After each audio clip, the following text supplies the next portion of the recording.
फिर उसके बाद 1 या 1.5 मिनट के बाद 2 फायर हुए हैं इस मस्जिद के ऊपर।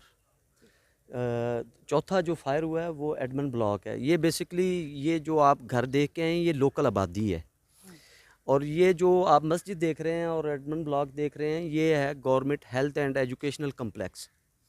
इसमें मैम अपना बेटियों के बच्चियों के मदरसा भी है और स्कूल भी है और कॉलेज भी है, पैरा मेडिकल साइंस कॉलेज भी है।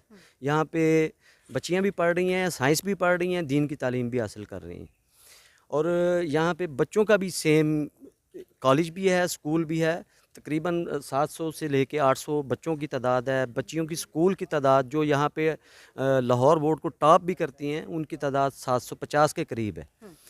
और ये गवर्नमेंट कस्टडी की जगह है, गवर्नमेंट की जगह है। वो जो जगह है वो लोकल आदमी की जगह है, वो अब्दुल वहाब की जगह है। वो एक गरीब और शरीफ आदमी है। आपने देखा कि उसका मिट्टी का घर बना हुआ है जहाँ पे इन्होंने ये वो फायर मारे हैं। ये मैम ये जो हमारा एरिया है जिसको हम नंगल सादा बोलते हैं, ये जो है एरिया, यहाँ पे 19,000 वोट की आबादी है। 19,000 वोट यहाँ से कास्ट हो सकता है जो यहाँ की लोकल गवर्नमेंट के पास रजिस्टर्ड है।